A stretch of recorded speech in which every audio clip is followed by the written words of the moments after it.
법연, 함께라서 소중한 인연.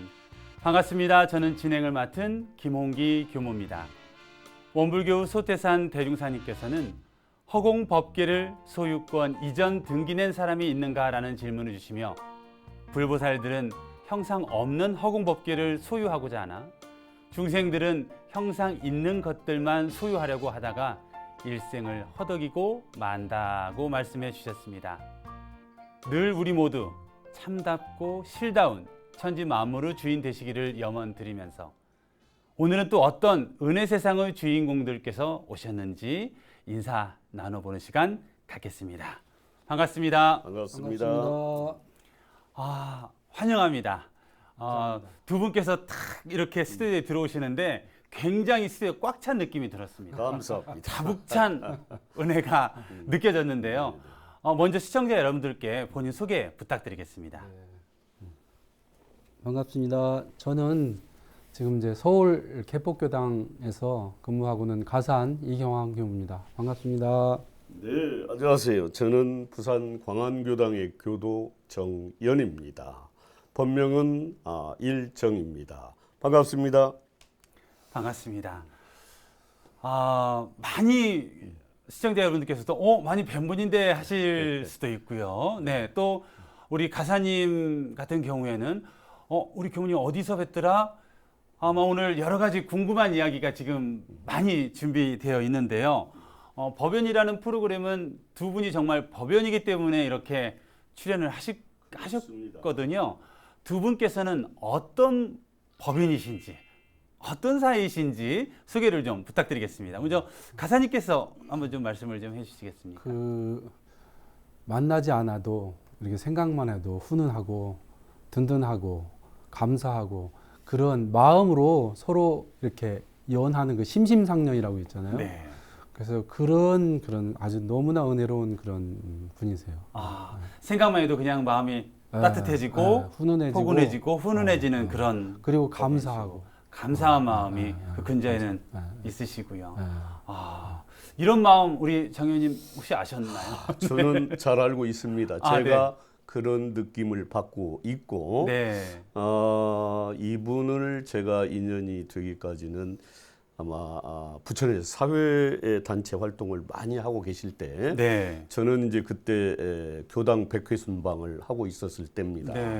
그래서 이제 어느 지역에 제가 법회가 아니더라도 행사에 참여를 하면 그 부분에 그 지역에 소통하고 싶은 교무님들이 있으면은 제가 미리 연락을 드립니다. 근데 한 번도 보지 못했던 분한테 제가 소개를 받고 제가 부천역 앞에서 큰 행사를 하는데 원불교 교도입니다. 한번 오셔서 구경하시죠라고 문자를 보내면서 인연이 됐습니다. 그런 인연으로 이렇게 법연에 출연을 하셨고 또 숨겨진 많은 법연의 이야기를 나눠보도록 할 텐데요. 저희 프로그램에서 첫 드리는 질문이 있습니다. 원불교를 어떻게 처음 만났을까? 우리 가사님 몇 살에 원불교를 처음 만나셨나요? 저는 이제 초등학교 아마 5학년, 6학년 때인 것 같아요. 초등학교 때. 네네. 어떻게 인연이 되셨습니까? 복이 제가 좀 있었던 것 같아요. 네. 이제 처음에 제가 사는 데가 저기 원래 이제 안양에서 저는 태어났거든요. 그래서 안양에서 태어나고 안양에서 자랐습니다. 근데 이제 제가 자란 그 동네가 그 안양초등학교 그 동네예요. 안양초등학교 그 동네인데 그래서 이제 맨날 이제 초등학교를 이제 왔다 갔다 이렇게 하는데 어느 날 보니까 초등학교 가는 길에 원불교 이렇게 해갖고 이제 그 간판이 붙었더라고. 원불교 안양선교소. 안양선교소. 옛날에는 교당이라고 안 하고 선교소 지부라고 했거든요. 큰 데는 지부, 작은 데는 선교소. 안양 선교소라는 이제 지나다니는데 그런 간판이 있더라고요. 그래서 저희는 이제 보면 동네는 옛날엔 다 알잖아요. 그렇죠. 다 알죠. 다 아는데 처음 낯선 간판이 들어섰어요. 낯선 간판이 들어서서 이제 어린애들은 이제 호기심이 많잖아요. 그래서 지나면서 저기 뭐지? 이제 그런 거예요. 근데 보니까 이제 문은 닫혀 있고 그렇게 해서 이제 지나가는데 이제 어떤 생각이 들었냐면은 그 집이 원래 그 사람이 살지 않았어요. 몇 년 동안 살지 않아가지고 이제 사람들 이제 어린애들 세계에서 어린애들 세계에서 좀 오랫동안 비어 있는 집 하면 좀 약간 무섭죠. 네. 무섭죠. 그리고 저 귀신 나온 집이라고 든 것 같은데 하여튼 이거 그렇게 사람이 안 살으니까 일단. 네. 그러니까 이상한 집으로 이렇게 되는 거예요. 이상한 집인데 어느 날 보니까 그 간판이 붙은 거예요. 간판이 붙고 나서 이상한 집, 이상한데 이상한 것이 들어온 거야. 처음 못 들어보지도 못한. 그렇죠. 들어오니까 이제 호기심이 생긴 거예요. 호기심이 생기고 처음에 생각을 하기를 이 원불교라는 거를 그때는 이제 못 들어봤거든요. 저는. 네. 못 들어봤습니다. 네. 못 들어봤고 이제 천주교, 불교, 천주교, 기독교 이렇게만 들어보고 원불교라는 것이 이제 처음 들어보고 이렇게 이제 그래도 계속 이제 어차피 학교 등하교를 해야 되니까 이렇게 하고 다니다 보니까 이제 사람이 없을 때 안에서 이제 인적이 없을 때 네. 인적이 없을 때 이제 문투브로 보는 거예요. 여기 무슨 집인가. 차마 들어갈 용기는 없이 어린애니까 누가 계시나 하고 뭐 하는 데인가 문투브로 이렇게 들여다 보고 그랬어요. 네. 문투브 들어다 보고 보니까 완전 깨끗하게 있고 너무 좋더라고 안에가. 그래서 이제 그런 호기심을 갖고 있는데 그렇게 하면서도 가끔씩 이제 다니면서 고기를 이제 들여다 문틈으로 보니까 이제 그거를 이제 교무님이 보셨나 봐요 그때. 보셔서 문틈으로 이제 얼른 나와서 들어와봐도 된다고. 들어와봐도 된다고. 네. 그러니까 저는 이제 조금 이제 낯설기는 하지만은 그래서 이제 들어와서 이제 보니까 이제 안에는 안 들어가 봤어요. 안에 자꾸 들어오라 했는데 어린애가 거기 못 들어가죠. 못 들어가고 그래서 바깥에서 이제 둘러보고 그랬는데 거기 깨끗하게 정리가 되어 있는데 앞에 앵두나무가 있는데 너무 앵두가 너무 탐스럽게 열린 거예요. 네. 너무 탐스럽게 열리고 또 탁구대도 이렇게 있었어요. 탁구대가 있어가지고 그 두 가지가 제 마음을 이렇게 끌었어요. 그 두 가지. 바깥에 원불교 그거는 이제 조금 이제 속으로 있는 거고 이제 바깥에 보이는 것이 그래서 이제 저 앵두를 좀 따서 먹었으면 좋을 텐데. 뭐 어린 마음에 충분히 할 수 있는 생각이죠. 따서 먹었으면 좋을 텐데 그 생각이 들었고 근데 그 말을 못 하잖아요 어린애가. 그래서 앵두나무하고 그 탁구대가 이게 어린 마음에 딱 들었어요. 왜냐면 탁구대 같은 경우는 이게 일반 그 당시 지금 뭐 다 가격도 별로 안 하고 그러니까 근데 그 학교에나 가야지 이제 탁구대가 그렇죠. 쉽게 볼 수가 없었었죠. 그렇죠. 그러니까 그것이 너무 부러운 거예요. 부러워서 그것이 이제 마음에 들고 그렇게 해서 이제 하는데 이제 그 교무님 말씀이 그냥 와서 친구들 데리고 와서 놀아라. 탁구 쳐라. 야, 새로운 놀이터가 정말 딱 그렇죠. 생겨버린 거네요. 그렇게 그 탁구대가 많이 청소년 교환에 역할을 했을 거예요. 그러죠. 맞습니다. 우리 홍기 교무님도 네, 저도 탁구 치다가 그러죠. 이렇게. 그러셨어요? 네. 그렇게 인연이 처음에 되셨군요. 초등학교 5학년 때 안양 지부가 안양 선교소가 생기면서 인연이 되셨어요. 다녀서 선교소라는 말을 오늘 처음 들어봅니다. 그러시군요. 옛날에는 이제 선교소, 지금도 이제 처음에 교당을 낼 땐 규모가 작고 그러거든요. 그래서 좀 크면은 이제 지부라고 하고 지금 이제 교당이라고 하죠. 네. 그래서 그러면 이제 유년회 활동부터 다니신 겁니까? 아니면 탁구만 치다가 중학생이 돼서야? 이제 탁구 치는데 혼자 못 치잖아요. 네네. 이제 누가 있어야죠. 친구들을 다 데리고 오는 거예요. 다 데리고 치니까 교무님 보기엔 청소년 교육하기 너무 좋은 거 아니에요? 그렇죠. 그러니까 그렇게 다니니까 교무님이 그럼 법회도 좀 보라고 하는 거예요. 원불 법회도 보고 원불교도 입교를 해라 그렇게 얘기를 하는 거예요. 그러니까 좀 이제 아직도 낯설지. 탁구는 친구들하고 치고 그러지만 저기가 낯설은 거 아니에요. 법당에 들어가는 것이. 그래서 미안하기도 하고 우리가 내가 계속 뭐 사용료도 안 내고 탁구 치니까. 그래서 그러면 법회는 제가 보겠습니다. 법회는 보는데 그 입교는 제가 1년 다녀보고 입교하겠습니다. 왜 그랬냐면은 이것이 이제 종교를 선택하는데 내가 확실하지 않은 거를 내가 나한테 잘해준다고 내가 그 당시 감정이 좋다고 이렇게 선택하고 그러는 거는 그거는 저 어릴 나이에도 그거는 맞지 않다고 딱 생각합니다. 그때가 몇 학년 때 그런 생각을? 초등학교 5학년 때죠. 그때 저는 6학년 때 책받침 준다고 교당을 다니게 됐거든요. 역시 근기가 다르시네요. 그래서 이제 왜냐면은 그 우리가 이제 종교들 선택하는 데도 그렇고 사람들 만나는 데도 그렇고 우리가 자기가 한번 선택한 부분에 대해서는 충실하게 해야기 때문에 그렇게 말씀을 드렸어요. 참 어린 나이도 냉철하셨던 것 같아요. 그러게요. 그렇게 초등학교 5학년, 6학년 그 시기에 그때 당시 혹시 교무님 기억나십니까? 네, 송명호 교무님이세요. 지금 원로원에 퇴임해서 계신. 그러시군요. 아마 오늘 방송 보시면서 그때 인연이 이렇게 되었구나 아마 뿌듯해 하시지 않을까 챙겨주셔서 싶습니다. 사실은 이제 그런 부분도 있긴 네. 앵두는 많이 따드셨습니다. 앵두 이제 들락날락 하니까 이제 따 먹을 수가 있죠. 네. 그렇게 하고 이제 자연스럽게 이제 그렇게 친구들을 데리고 오니까 네. 제 친구들만 해도 상당히 이제 되니까 그렇게 이제 학생법회 보고 이제 어린이법회 보면서 그렇게 보고 이제 학생법회 보면서 그 다음에 이제 입교를 했죠. 네. 입교를 할 때는 최소한도 내 어떤 생활에 이런데 이렇게 불편하거나 그런 적은 아니다. 분위기가 너무 좋으니까 분위기 좋잖아요. 분위기 너무 좋잖아요. 그러니까 그 법을 몰랐죠. 어린 뭐 초등학교 6학년 법을 몰랐죠. 그럼요. 네, 몰랐기 때문에 그래서 이제 입교를 하고 하다 보니까 분위기 좋고 그러다 보니까 이제 자동적으로 이제 학생회 활동도 하고 또 이어서 이제 청년회 활동도 하고 이렇게 하면서 이제 기억이 납니다. 그때 이제 얼마나 그 교무님이 애를 쓰셨겠어요. 네. 저한테 공들이려고. 근데 네. 저는 그걸 모르고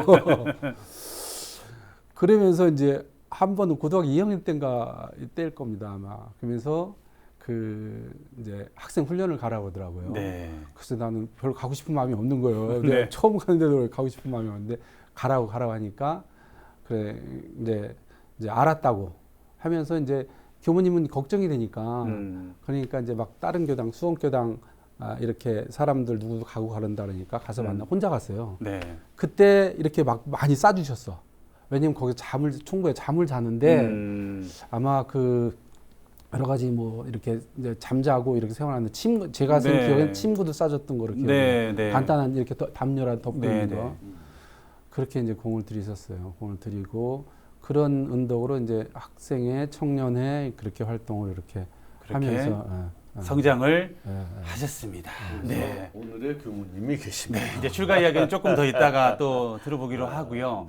자, 우리 정현님께서는 우리 가사님께서는 이제 초등학교 때 앵두 보고 탁구대, 탁구를 치면서 이제 원불과 인연이 되셨단 말이에요. 거기에 꽂히신 거죠. 네, 우리 정현님께서는 어떤 인연으로 원불교와 첫 인연이 되셨는지요? 저는 좀 특별합니다. 네. 저는 이제 중앙정부의 고위공직에서 72년도에 가서 88년도 올림픽이 있던 해에 이제 좀 높은 직이죠. 이사관으로 이제 퇴임을 합니다. 네. 그리고 나와서 이제 뭐 여기저기 대학 강의나 또 사유단체장, 국제클럽의 뭐 단체장 이런 것들을 맡아서 열심히 사회활동을 하고 있을 때였었어요. 근데 그때 당시에 원불교 총부의 재무부장으로 서성범 교무님이 계셨었습니다. 근데 원광대학교 교수들하고 모임이 있어서 갔다가 이제 그 교수 한 분이 저를 이제 서성범 교무님을 소개시켜 줬어요. 그래서 명함을 서로 주고받고 인사를 하고 그렇게 지냈는데 어느 날인가 며칠이 지났는데 전화가 왔어요. 종법사님이 좀 뵙고자 한다.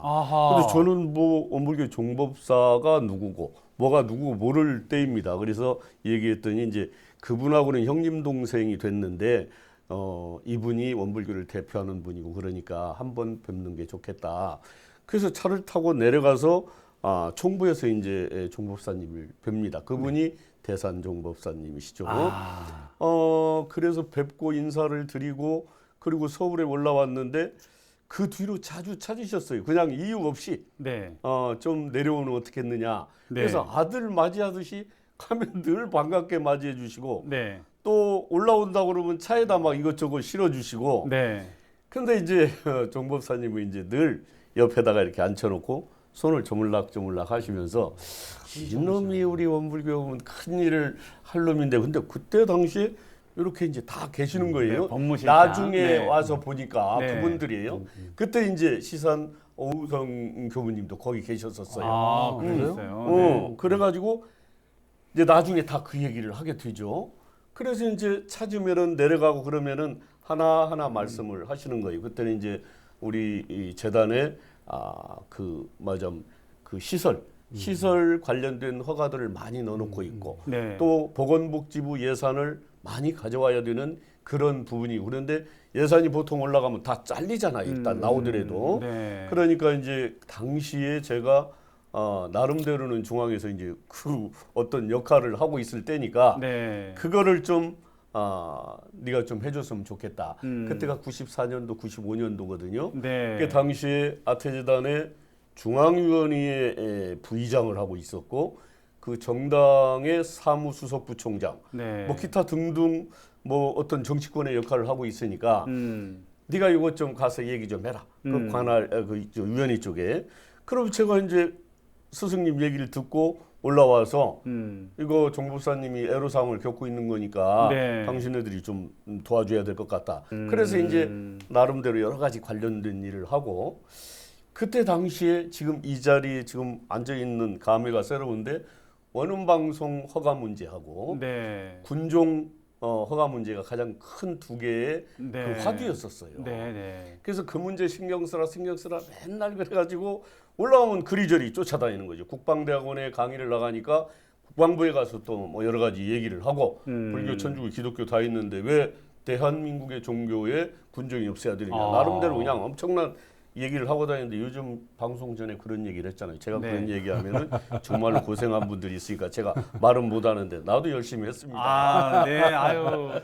그런 노력들이 또 다 모아져서 정말 이렇게 된 것 같습니다. 그래서 어느 날인가 또 밤에 내려오시라고 그러는 거야. 그래서 여의도에서 8시 반인가 출발해갖고 막 내려가는데 재무부장님이 거의 거짓말 안 보태고 15분, 20분 간격으로 전화가 오는 거야. 어디 오냐, 어디 오냐, 어디 도착했냐. 네. 그래서 내려갔는데 10시가 좀 넘었어요. 네. 근데 원평이었었어요. 거기가 원평. 네. 두르지 말고 원평에 가서 식사하고 오라고 늦었으니까. 네. 그래서 갔는데 매기 매운탕 집인 거야. 네. 갔는데 주인이 하는 얘기가 식사 시간이 끝났는데 종법사님 어르신이 5분 간격으로 전화해가지고 식지 않게 해라, 짜지 않게 해라, 곧 도착한다. 이래가지고 그 밥을 그렇게 시켜줬다. 상당히 제가 감동을 받았습니다. 그래서 네. 결국 이제 저녁에 찾아뵀는데 복잡한 여러 가지 이제 현안에 대한 얘기를 해서 제가 올라가서 최선을 다하겠습니다. 그래서 그랬더니 이제 스승님하고 인연이 있었고 그 이후에 이제 제가 이제 정치권으로 들어가서 정치권에서 이제 맹호 활약을 하고 있을 때라 제 자신의 이제 총선 출마 뭐 이런저런 것들 때문에 네. 그때 당시 입교하지 않은 교도가 된 거예요 그때. 네. 그냥 뭐 상층부에서 그냥 뭐 교도야 뭐야 저분이 할 정도로 네. 그렇게 뛰어다녔었는데 그리고 이제 잠시 소홀했었죠. 그 총선 이제 실패하고 부산에 내려가서 이제 공무원들 교육시키고 뭐 강의하고 이러고 다닐 때 이제 가수라는 그런 예능인이라 부산 쪽에서는 나름대로 괜찮은 예능인이 부산에 왔다. 그러니까 이제 교통방송에서 자주 불러줬어요. 네. 뭐 추석 특집 같은 데 나가서 이제 또 뭐 여러 가지 하고. 네. 근데 이제 거기에 관계자가 원불교하고 관계된 분이 있는데 네. 원사님.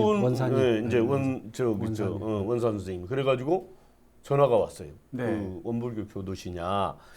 그 어떻게 얘기하기가 좀 그렇습니다. 그래가지고 저를 어떻게 아십니까? 그랬더니 대산 스승님이 좋아서 텐트 갖고 가서 텐트 치고 옆에서 뭐 하면은 있었던 사람이 나다. 그래가지고 가서 만나 뵙고 그리고 이 얘기를 듣고 정상적으로 입교를 해야 되겠다. 네. 그래서 광안교당으로 입교를 하게 된 겁니다.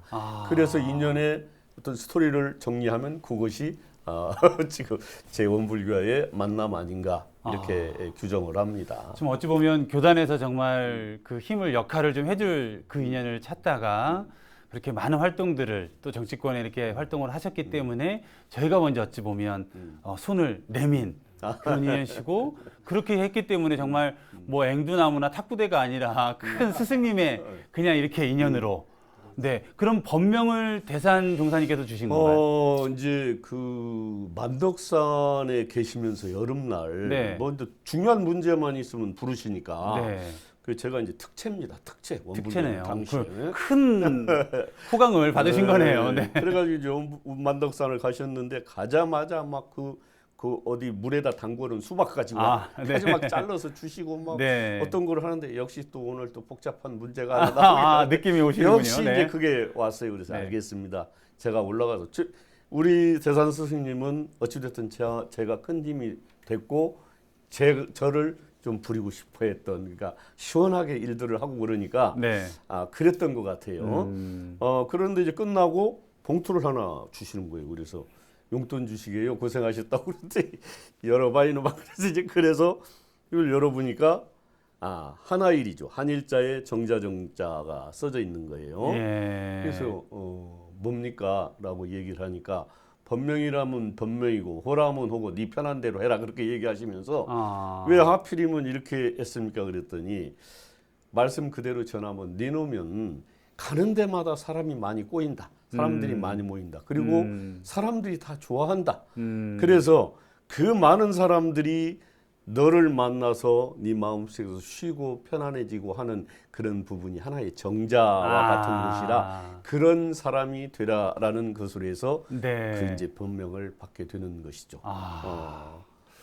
원불교 만남이 정말 지중하시고 어찌 보면 정말 스승님을 큰 원력으로 이끌어 주셨다 하더라도 과언이 아닐 정도로 대산 종사님께 직접 일정이라는 법명도 또 법호도 될 수도 있고 뭐 호도 될 수가 있는 여러 가지 의미를 지닌 그 이름을 주셨습니다. 영광이죠. 그런 인연으로 또 오늘 이렇게 법연회까지 함께 출연하게 되셨는데요. 가사님 어떠세요? 이제 그렇게 학생회까지 하시고 고등학교를 졸업하는 그 즈음에 교무님께서 너 출가 한번 해보지 않을래? 이렇게 권하셨을 것 같기도 한데. 모르겠어요. 정확하게 기억이 안 나요. 근데 아까 설명으로는 이제 청년회까지 지금 쭉 올라가셨단 말이에요. 고등학교 졸업하고 이제 갔습니다. 그러면 출가 마음은 언제 도대체 되신 건가요? 이제 학생회 활동 아주 재미나게 했어요. 청년 활동도 재미나게 하고. 그래서 이제 그렇게 이제 활동은 하는데 그 학생회 활동을 하면서 이제 법회를 보잖아요. 법회를 보고 법회에 참여를 하면서 근데 이제 제가 내면적으로 내가 추구하고 이러는 부분하고 원불교에서 그 추구 이렇게 하는 부분하고 그것이 다른 건 줄 알았어요.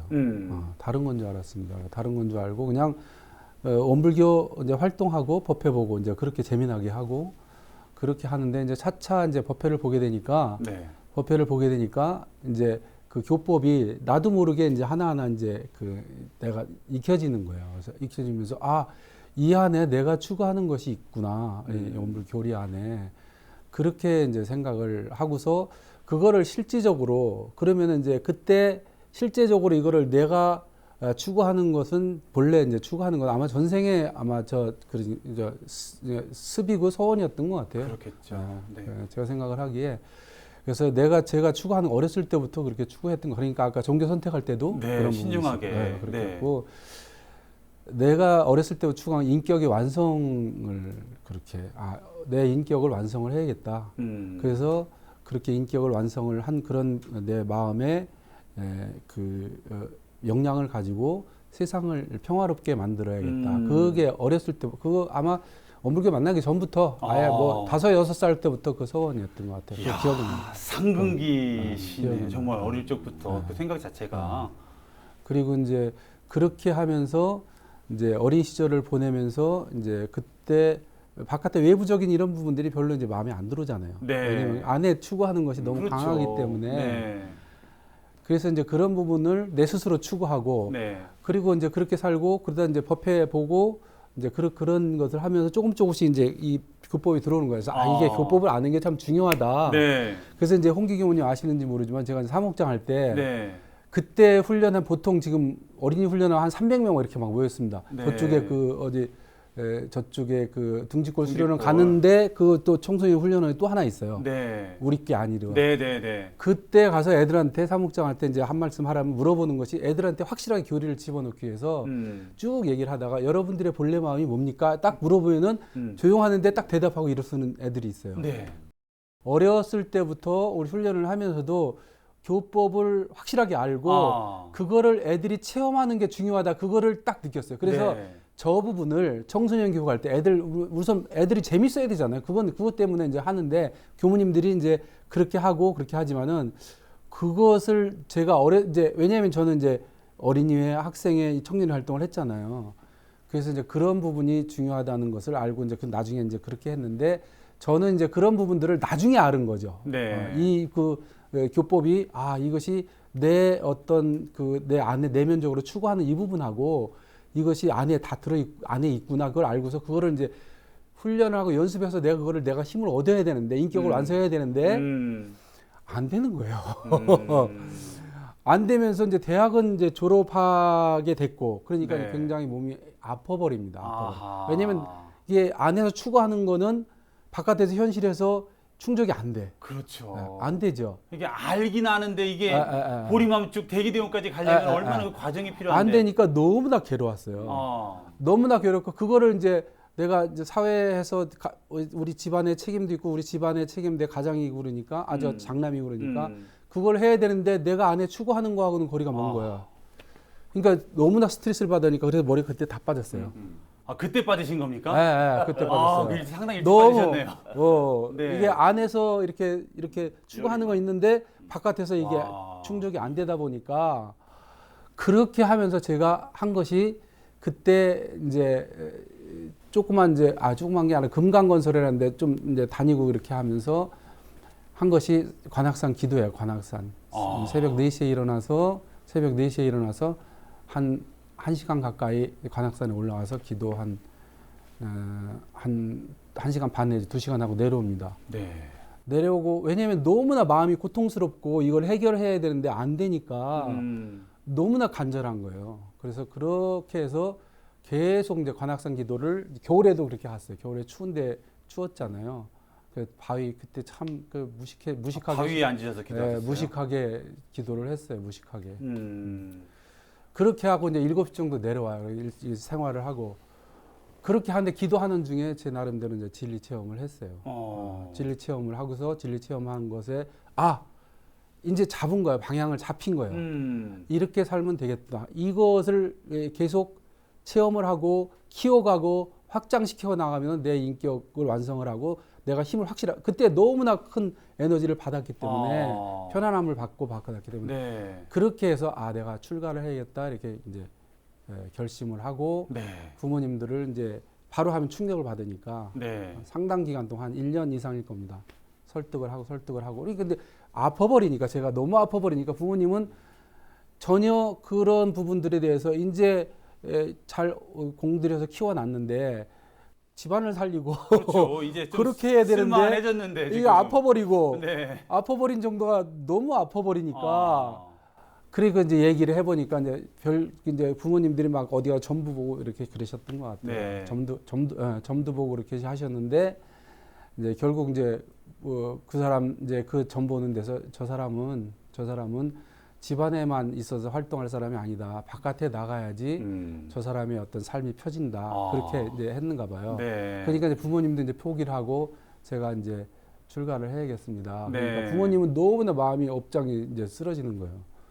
그러니까 이제 그래도 이거를 어차피 이제 그런 부분들이 해결이 안 되니까 그래서 이제 부모님을 설득이 안 된 거지. 아들한테 그냥 할 수 없이 포기를 한 거지. 아들을 위해서. 아들이 더 아파버리고 더 진전이 없으면 안 되니까 그럼요. 포기를 하고 그리고 제가 이제 출가를 이거를 확장시켜 나갔다 출가를 하는데 제 그때 생각은 이거는 제가 스스로 혼자 체험한 거 아니에요. 그죠? 누가 이렇게 해서 가르쳐 준 게 아니라 제 스스로 혼자 이거는 내가 혼자서도 이렇게 할 수 있다. 그래서 먼저 생각을 하게 그럼 내가 산속에 들어가야겠다. 그 생각을 한 거예요. 왜냐면 인연의 관계에 얽혀버리면 또 인연에 대한 책임을 해야 되니까. 그죠? 근데 제 생각에 들어온 부분이 내가 그동안 원불교의 나름대로 이 은혜를 입고 그렇게 해서 이렇게 내가 나름대로 이런 체험도 하고 그랬으니까 내가 원불교에 보온을 해야겠다. 그렇게 생각을 내가 6개월만 보온을 해야겠다 하고 간 데가 하섬 수양원이에요. 하섬. 하섬 수양원. 화섬 옛날에는 거기가 하섬 수양원이었어요. 하섬 훈련원이 아니라 하섬 수양원이었었군요. 수양원이라 그 당시 이제 원로 법사님들이나 이런 분들이 와서 수양하시고 그러는 하섬 수양원에 가서 6개월 동안은 내가 그 은혜에 보답을 해야겠다 생각을 하고 6개월 동안 하면서 이제 거기 그냥 이제 모든 일 막일하는 거지 뭐. 막일하고. 근데 이제 거기 계신 이제 기사님이나 이런 분들은 이제 보고 이제 전무 출신 했으면 좋겠다. 그렇겠죠. 그렇게 하셨죠. 네. 근데 저는 이제 6개월 정도 이렇게 그 이제 하고 가야겠다 하는데 6개월이 지나서 이렇게 보니까 일이 너무 많은 거예요. 하섬 옛날에 기억하신 교무님들은 아실 거예요. 네. 일이 너무 많습니다. 네. 다 사람 몸으로 다 해야 되니까 네. 일이 너무 많은 거예요. 그래서 내가 일은 어느 정도 내가 이제 어떤 내 삶의 한 부분이기로 하니까 내가 어느 정도는 하고 내가 가야지 그렇게 해놓고 가야지 내 마음이 편할 것 같아. 수도하는데도 그렇게 하면서 그거를 일을 좀 제대로 해놓고 가려고 하면서 그 기간이 길어진 거죠. 그래서 몇 개월 얼마? 그렇게 해서 거의 그 이제 한 년, 3년, 2년 몇 개월이 길어졌어요. 그리고 이제 제가 처음에 한 부분이 어차피 하섬에서 하는 그런 부분들은 아까 제가 이제 산에 가면서 기도하면서 체험을 했다 그랬잖아요. 네. 저는 그 체험을 키워간 거예요. 거기서 일을 한 바깥에는 일을 했지만은 네. 안에서는 제가 그 체험을 키워간 거예요. 아침에 보리밥죽 시간을 끊임없이 하셨군요. 아침에 그 기도선 시간 그 시간은 하여튼 아무도 타치 못하는 시간이야. 네. 그 시간에는 그렇게 하고 그리고 이제 일하고 계속 일하고 그렇게 하고 그렇게 하면서 이제 체험을 이제 키워가고요. 그러니까 저기 가면서도 이제 그 처음에 들어갈 때 그 하섬이라는 데가 노루목에서 들어가요. 네. 노루목에서 물 빠질 때는 이 저쪽에 배닷가 백사장을 거쳐 저쪽에서 걸어가거든요. 걸어가면서도 그 이제 행선을 하는 거예요. 행선을 하는 거예요. 행선을 하고 그렇게 하면 조금 지켜야지. 근데 외모는 뭐 별로 저희들 그러니까 하루는 이제 거기 제가 원로법사님들 많이 오셨다 그랬잖아요. 네. 그래서 이제 그렇게 해서 이제 돌아가신 그 원광대학교 이대 총장님 네. 김정용 법사님 네. 양반이 오시더니 하루는 이제 뱃일도 했어요 제가. 네. 배 운전도 하고 막 그랬어요. 뭐 다 해야 되니까 왜? 네. 다 해야 되니까 원래 기산법사님도 다 하셨어요 원래. 네. 네. 그러니까 뭐라고 하시냐면은 자네 여기 이제 그 좋은 대학교 졸업하고 여기서 지금 뭐하러 여기 왔나 웃으면서 그러시더라고요. 웃으면서 그때 이제 범사님 그 원광대 총장님 그런 네. 분들이 다 이제 하섬에 많이 네. 자주 왔다 가셨어요. 네. 네. 자네 그렇게 얘기하는 거예요. 네. 좋은 대학교 졸업하고 여기서 뭐 하나 이제 그렇게 웃으시면서 그러더라고요. 그래서 나도 웃으면서 이거 제가 다 얘기하면 이해할까? 그러면서 그냥 웃기만 했어. 네. 그러니까 이제 그 양반은 그렇게 기억을 하셨을 거예요. 그래서 가끔 만나면은 네. 이렇게 자네 왔나 그러더라고요. 사람들 많이 만나잖아요. 네. 그렇게 하는데 그렇게 하면서 거기서 이제 하섬 일을 했죠. 그래서 이제 저는 이제 그때 출가를 할 때 아까도 이제 어렸을 때부터 그런 부분이지만은 바깥에 어떤 외적인 어떤 직책 이런 게 중요한 것이 아니라 내 마음에 그 힘을 얻어서 힘을 얻은 부분을 세상을 평화롭고 은혜롭게 하는 이것이 이제 그런 과정을 이제 했죠. 그러니까 바깥에 이런 부분은 별로 큰 적이가 없었습니다. 그런데 네. 이제 2년을 있다 보니까 이제 교무하라고 이제 그렇게 서원하라고 그러더라고요. 그래서 이제 그런 부분에 대해서 저는 이제 뭐 어차피 이제 대종사님 교법을 내가 알고 그러니까 내가 굳이 이제 산에 안 들어가도 되겠다 체험을 하니까 네. 체험을 키워가니까 산에 안 들어가도 되겠다 그랬다. 왜 일 속에서 힘을 얻을 수 있으니까. 그렇죠. 일 속에서 힘을 얻을 수 있으니까. 네. 그렇게 해갖고 이제 충북에 가서 면접을 봤는데 떨어졌어요. 아니 지금 잘 가다가 지금 딱 들어가서 지금 다음으로 가려고 했는데 지금 떨어져 버렸어요. 떨어졌어요. 네네. 떨어져서 그런데 떨어졌어요. 근데 제가 생각해 보면 이제 그때 이제 이렇게 심사하시는 이제 분들이 보시기에 이렇게 너무 고집이 세고 주관이 너무 강한 거 아닌가 그런 인상 그런 인상 후기로 면접에서 들어오는 뭐 이제 시험이야 뭐, 네. 하죠. 면접 보는 데서 그런 인상을 줘서 그런 것이다라는 걸 후문으로 들려오더라고요. 이제 그렇게 하고 이제 원로법사님 아까 내가 언급한 중에 한 분 원로법사님 오셔서 자네 이제 그렇게 하고 이제 내가 다 저기 했으니까 그냥 1년만 더 있어. 그래 있어 그렇게 하시더라고요. 그래서 저는 어차피 아까 말씀드렸다시피 바깥에 어떤 직책 이런 게 중요한 게 아니라 네. 그런 내용이기 때문에 뭐 어차피 내수도 하는 거니까 네. 그렇게 하고 이제 그 다음에 그렇게 해서 이제 출가하고 그렇게 해서 영산대학에서 그렇게 하고 교무생활. 야, 정말 우리 가사님의 말씀을 들으면서 정말 전생에 많이 닦으시고 또 정말 여기를 올 수밖에 없는 그 갈망, 어릴 적부터 많은 사람을 위해서 일하고 보훈하겠다는 마음은 어릴 적부터 마음 먹기가 쉽지 않고 또 종교를 결정함에 있어서도 5학년, 6학년인데도 불구하고 1년은 다녀보면서 해야 된다. 이런 것들이 굉장히 정말 종교적 그 심성이라든지 구도적 열정이라든지 이런 부분들이 굉장히 다북차 있었었고 또 하슴에서 얼마나 지금도 일이 많으실 텐데 얼마나 그 많은 일을 하면서도 더 놀라운 것은 그 자리를 놓치지 않고 계속 키워가셨다는 게 너무나 든든하고 아마 이 방송을 보시는 많은 분들도 저는 우리 교단의 저력이라고 보거든요. 그렇습니다. 정말 곳곳에 계신 교무님들께서 정말 그 자리를 잃지 않으시고 길러가고 계시고 키워가고 계시고 또 활용하고 계신다는 게 너무나 큰 자산이라고 생각을 합니다.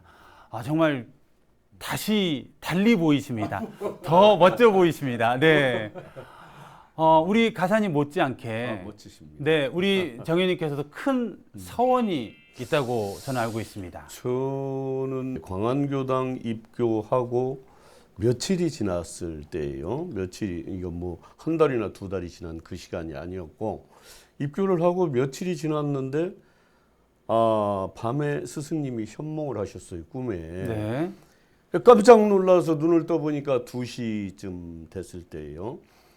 근데 이분의 표정이 그 전에 그렇게 다정다감하고 그렇게 가면 막 뭐 이렇게 그 사랑스러운 그런 것으로 이렇게 안아주시던 분이 꿈속에서 굉장히 냉정하고 이렇게 무뚝뚝한 부분으로 이 얘기를 마음으로 전달한다면 내가 듣고 있는 표정이나 마음이 네.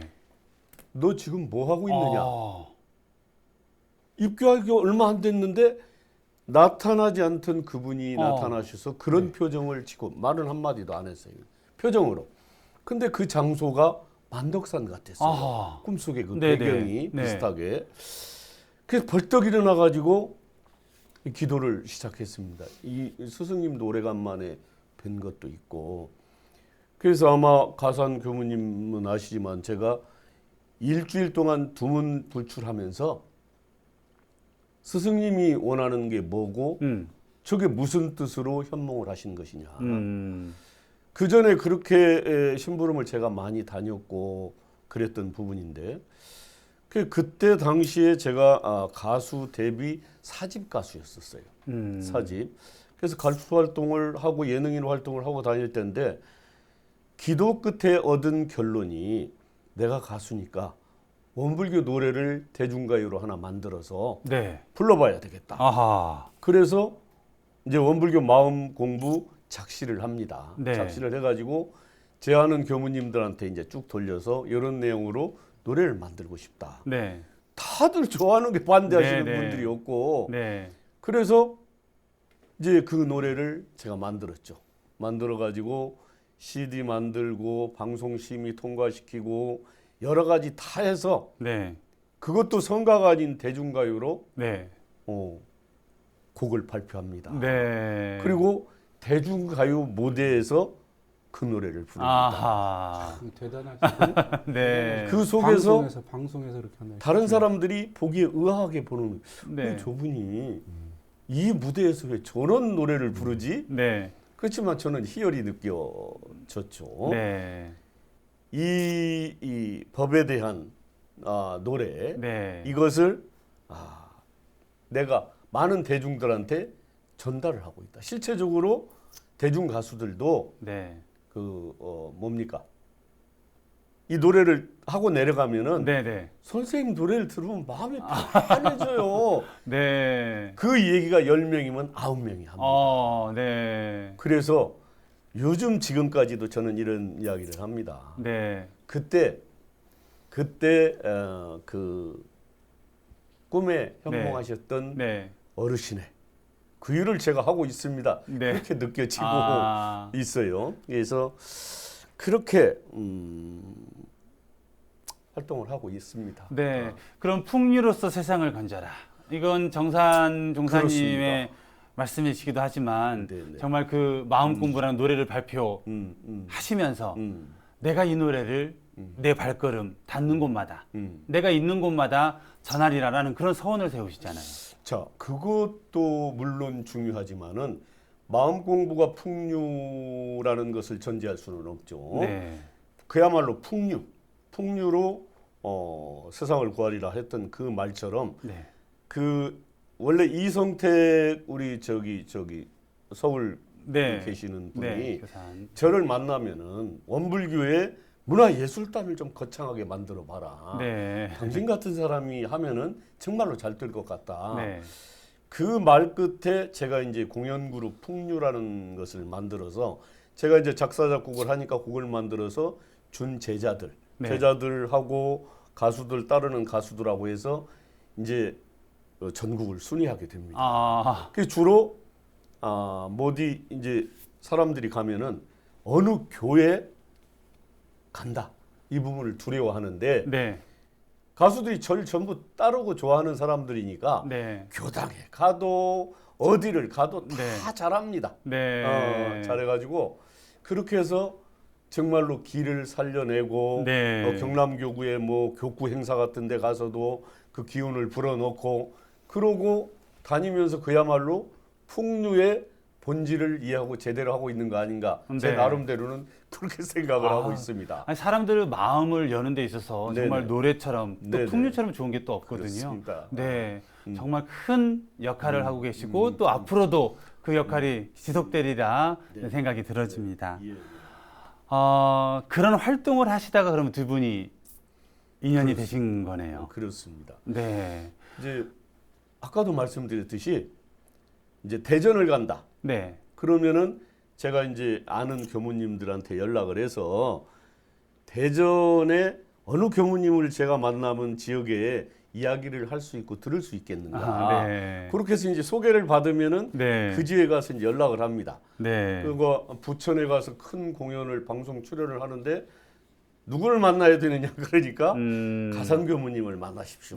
그래서 제가 이제 전화를 드리고 제가 부천 내려오는데 한번 뵀으면 좋겠습니다. 네. 라고 해서 이제 인연이 된 겁니다. 네. 당일날은 못 뵙고 네. 그 뒤에 연락을 해서 이제 만나게 되죠. 네. 그래서 그 뒤부터 이분이 저의 내비게이션입니다. 그러니까 어디 108 교당을 다니면서 여기 창원에 어디를 가는데 이 교당 주소가 없습니다. 교무님 누굽니까? 그러면 다 찾아서 문자를 보내주시는 네. 손톱골이 쪼르륵 가고 네. 여기 울진 쪽에 왔는데 어디를 갑니까? 이렇게 쭉 가고 네. 그렇게 해서 진짜 가산 교무님이 저를 많이 도와주셨습니다. 아마 교무님이 안 계셨으면은 뭐 어려웠지 않을까 이런 생각이 들 아마 정도로. 그런 인연이기 때문에 지금 이 자리에 이렇게 그렇습니다. 함께 계실 거라 예, 생각이 예, 들어지고요. 우리 가사님께서도 우리 정현이 못지않게 원불교 대사회 참여 또 이런 쪽에 관심이 많으시다고 들었습니다. 주로 세터민 또 고려인 돕기에 열정을 바치고 계시는데요. 또 어떤 인연으로 그런 활동을 하신지도 좀 말씀을 좀 해주시다면. 네. 그 처음에 이제 활동을 하게 된 거는요. 이제 탈북해온 분들이 탈북해온 분들을 접하면서부터 이렇게 됐어요. 네. 이제 우리 한겨레 학교를 운영을 하잖아요, 그죠? 한겨레 학교가 이제 탈북인 청소년 학교 아닙니까? 그래서 그 학교를 이제 사무국장이었으니까 이제 행사 있고 그러면 서울교육구 가나리라도 어차피 이제 행사 있고 그러면 갑니다. 왜냐면 저희 이제 지역에 있기 때문에. 그렇게 하면서 탈북인에 대한 애들을 봤는데 애들이 너무 작고 말라 있는 거예요. 너무 작고 말라 있어. 그래서 왜 이랬지? 그렇게 하면서 제가 애들을 보면서 그 당시 이제 북한 상황을 본 거예요. 봤더니 그 당시 그 전에 그 바로 전에 북한이 고난의 행군이 있어가지고 거기서 수백만 명이 굶어 죽었다는 그거를 제가 그때서야 알았어요. 그 뉴스에서 좀 봤지만 그냥 피상적으로 본 분이고 그걸 보면서 너무나 마음에 그런 부분들을 보면서 이거 어떻게 된 거지? 왜 이렇게 됐지? 그래서 그걸 봤더니 그런 부분을 이제 쭉 이제 그 탈북인들 수기를 봤더니 너무나 고통스러운 어떤 삶, 그리고 죽음 이런 것들이 계속 그 너무나 심한 그런 부분이었어요. 그러니까 자기 가족이 굶어 죽어도 자기가 어떻게 할 수도 없어. 산에 가도 다 뿌리나 이런 먹을 만한 건 다 캐서 다 먹었기 때문에 산에 가도 먹을 게 없어. 그 위성 지도를 봤는데 위성이 산이 푸른 색깔이어야 되는데 황토 색깔이야. 그래서 너무나 그때 충격을 받았어요. 너무나 충격을 받고 이 죽은 어떤 북한 동포들 이런 분들에 대해서 내가 너무 미안한 거야. 내가 그거를 모르고 그냥 이쪽에서 이렇게 살아온 부분이 너무 미안하고 너무 그런 사람들한테 그 미안하고 고통스러워서 그러면은 내가 북한에 들어가지는 못하지만은 남한에 온 사람들 내 여건이 허락하는 한은 내가 하여튼 내가 정성을 다해서 이 사람들이 이 남한에서 생활을 잘할 수 있도록 내가 도와줘야겠다. 그런 마음을 갖고서 이 새터민 사업을 시작을 한 거예요. 네. 근데 이제 이분들이 상처가 굉장히 많고 그러거든요. 네. 근데 그렇게 하는 것이 쉽지가 않잖아요. 원불교 교역자 신분이고 뭐 제가 뭐 특별한 저기도 있는 상황도 아니고. 그래서 그때 이제 사무국장을 하면서 그 아이디어를 갖고 이제 교당 발령을 처음에는 좀 했구나. 그래갖고 이제 그 어떻게든지 이 탈북인 가정과 탈북인 청소년들을 위해서 이 청소년들이 마음에 안정을 하고 이 사람들이 희망을 갖고 살아갈 수 있도록 해야겠다. 그 서원을 딱 세웠어요. 성부제중의 서원은 뭐 보통 바탕에 있는 거죠. 네. 그 이제 제중의 일환이기도 하잖아요. 그럼요.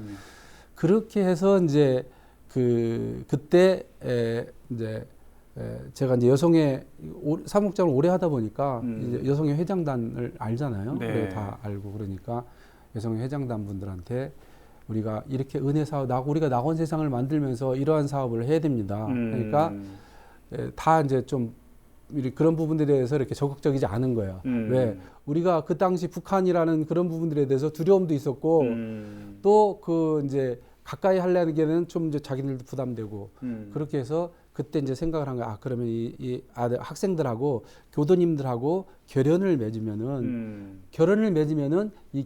이 맺은 어린애들에게 자연스럽게 우리 교도님 가정하고 우리 얼마나 좋아요. 네. 그리고 그렇게 해서 인연을 맺으면 애들이 더 안심을 하고 사실 탈북인 부모들이 그 자녀들 왜냐면 본인들이 생존하기가 너무 힘들어서 신경을 제대로 못 쓰는 부모들이 거의 다예요.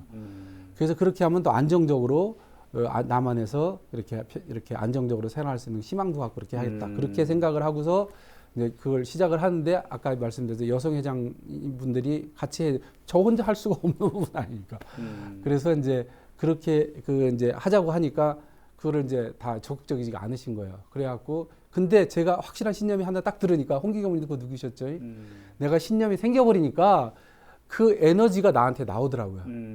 이거를 어떻게든지 왜냐면 내가 아까 그랬잖아요. 북한 동포들한테 너무 미안하고 너무 마음속으로 많이 울었어요.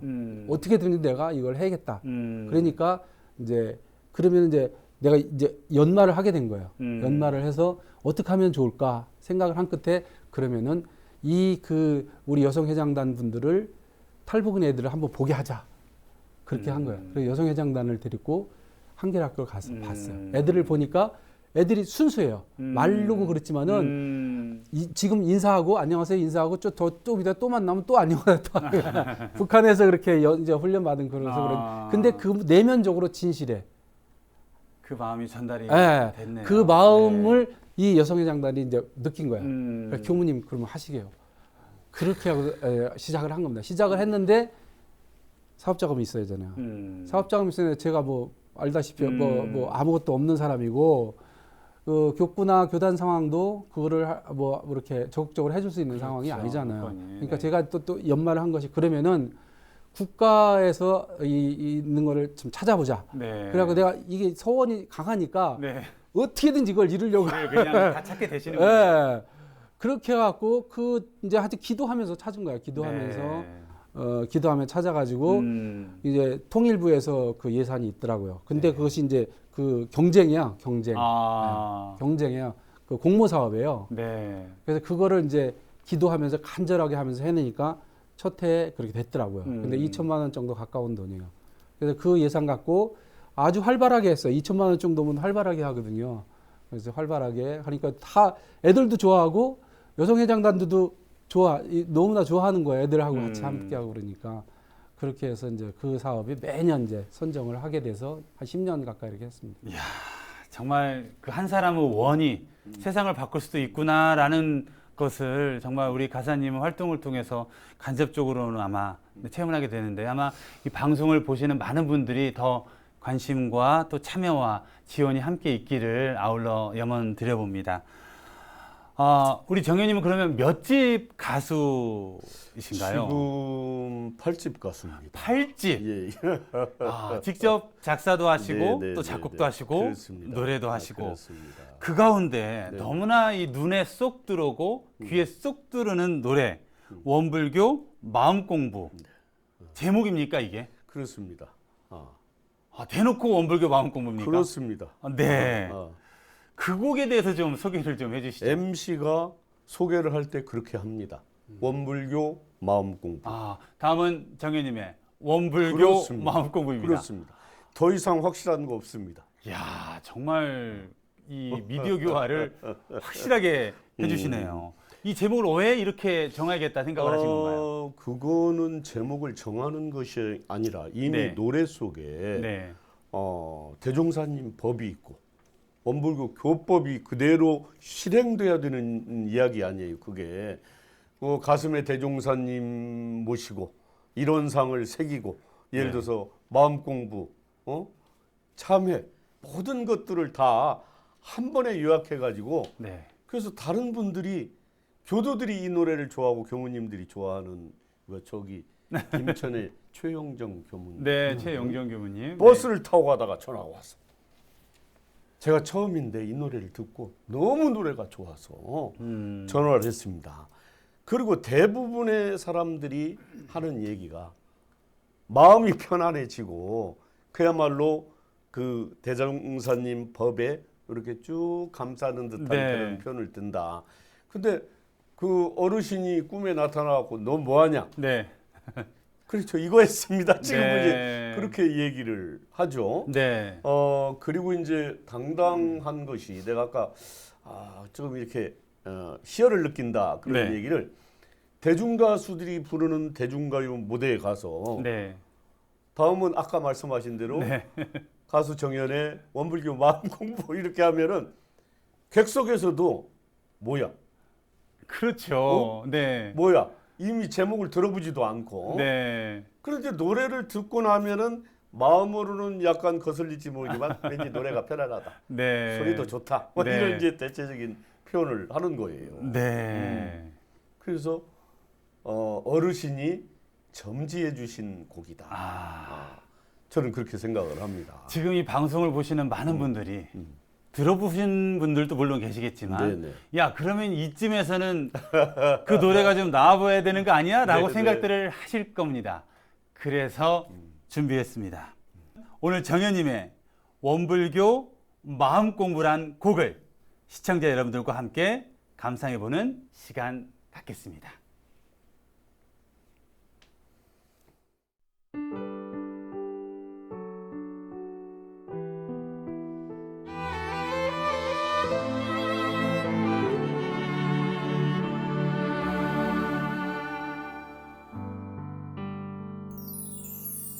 우리 사는 이 세상에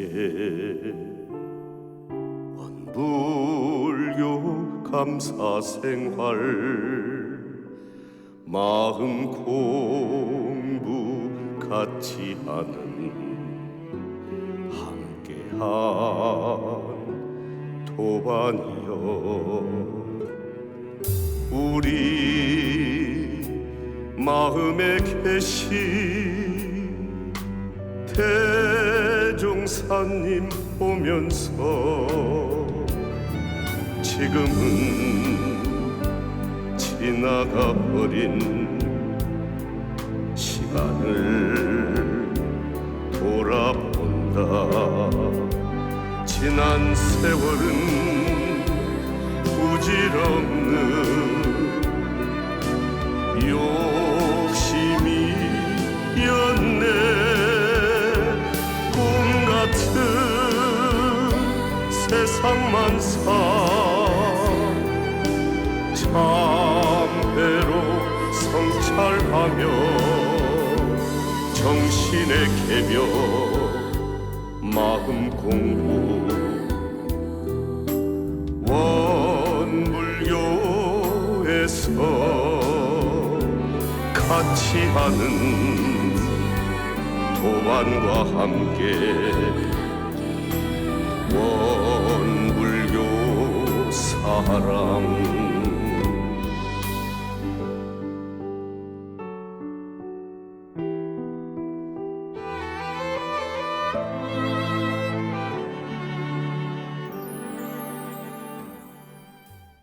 정말 편안합니다. 아, 그래요. 감사합니다. 네. 아니 듣기만 해도 마음 공부가 술술술술 되는 듯한. 네. 아, 그래서 정말 원불교 마음 공부도 했었을 때 사람들도 의아했다가 아, 선생님 정말 편안해지네요. 이 느낌을 저 또한 받았습니다. 정말 열정적인 무대 너무 감사드리고요. 소중한 법연을 모시고 이야기를 나누다 보니 벌써 1부를 마칠 시간이 되었습니다. 오늘 다 하지 못한 이야기는 다음 주 2부에서 만나 뵙겠습니다. 시청해주신 여러분 감사합니다.